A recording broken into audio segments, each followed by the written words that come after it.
Daniel chapter 11, starting at verse 38, the King James Bible. And the king shall do according to his will, and he shall exalt himself and magnify himself above every god, and shall speak marvelous things against the God of gods. That's the God of the Bible, Yahweh. And shall prosper till the indignation be accomplished, for that is determined shall be done. Neither shall he regard the God of his fathers, nor the desire of women, nor regard any god, for he shall magnify himself above all. But in his estate shall he honor the God of forces. Now pause right there. The God of forces. Remember, I've been telling you guys that the Kabbalah and the mystic belief systems that they believe in forces. Just like Star Wars. May the force be with you. The dark force, the light force. White witches, black witches, dark matter, light matter. This is all connected to the modern day scientific belief system also. So it's right here in the Bible, though. It says, but in his estate shall he honor the God of forces. See that? Forces. They don't literally believe in a God like we believe in a God. They believe that God is this force and that you can contain this force and manipulate this force and be gods yourselves. And a God whom his fathers knew not shall he honor with gold and silver and with precious stones and pleasant things. So again, this is the Bible pointing to exactly what I was saying, is that they believe in Kabbalah, in forces, and if you can contain and control and manipulate this force, then you're as God. The same lies in the garden. And it's right here in the Bible. The God of forces is what they honor. Forces. May the force be with you. They even use it with police officers. The force, right? It's always about a force. IGN has to see your suit. This is... You want a little taste?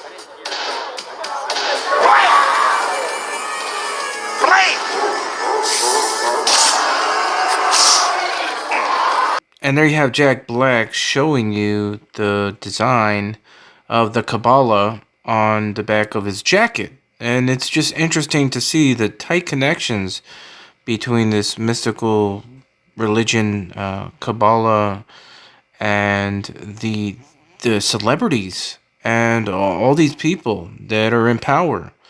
This is what it's mysticism, and it's not all lies. I'm sure there's some truth to it, because look, it's obviously gained them things in this world. But remember what Jesus said. He said, if a man strive for masteries, he must strive lawfully. So again, I'm sure the Kabbalah and other writings tell you to do dastardly things in order to manipulate this energy, this God of forces, so to speak.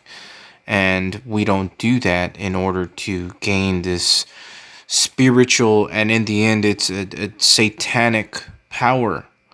Okay, and I'm not going to go into all the ritualistic things that they do to get this energy, this force, but it's not good.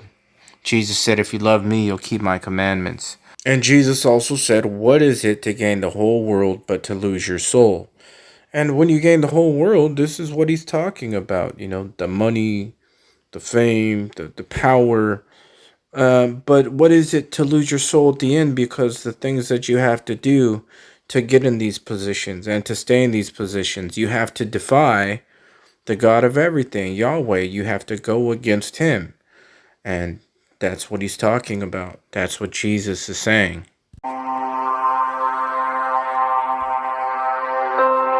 When I first made the correlations between Kabbalah and science, I was stunned.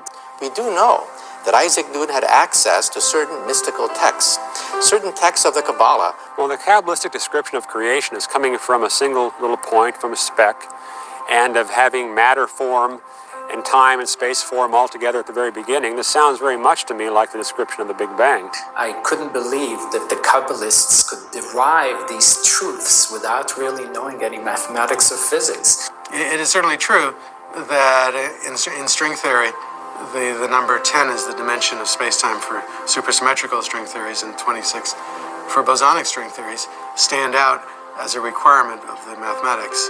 All the things that could destroy string theory, all the things that do destroy every rival theory to string theory, they are all eliminated in precisely 10 and 26 dimensions. These dimensions are magic. We physicists don't know where these dimensions come from. The Zohar says those things. It could have been a lucky guess. I don't know. The Zohar speaks of impure fats and pure fats, and that relates very well to modern medicine's view of the two types of cholesterol. Now you tell me, how come that's the only text of 2,000 years old can have that kind of information so clearly there? They knew things about the universe that took us till now to discover. I think it's rather intriguing that the Zohar mentions cholesterol and mentions the liver and bile. What I like about Kabbalah is that it has a rather profound view of a creator, of a divine being that transcends all possible notions that we could have. There can be an interface between science and spirituality. The Zohar's notion that light is a realm of no time and no space is quite consistent with special relativity. What's been stopping it so far are, number one, the lack of a good concept, and I think the Kabbalah is offering that now in the context of modern science. And two, a reticence on the part of both scientists and people in religion to mix the two. It's rather amazing, this uncanny reflection of some of the most advanced cosmology coming from our satellites, coming from our atom smashers, coming from our blackboards, that are mirrored in the Zohar and ancient Kabbalistic texts. Oh, so all of a sudden the science community is religious now. I thought science and religion were completely separate. Isn't that what all these guys have been telling the mainstream public? Oh, science has nothing to do with religion, but all of a sudden all of our theories that we've gotten for all these years that we've indoctrinated people with come from the Kabbalah. A mystical, magical book, as they said. It's magic. Yeah, it's knowledge that the Book of Enoch and even the Bible touches on, that the angels have taught men, fallen angels, but it's twisted. It's corrupted. Like I said before, is it all false? No, there's some truth. Of course, how do you think that people are deceived? Is that you load them with a whole bunch of truths, secret knowledge, magic, and all this stuff, the god of forces. And then you get them to do dastardly things to get this knowledge and power, to climb the ladders of the pyramid, and to deny Yahweh and Jesus. I'll tell you what, that's exactly what's going on.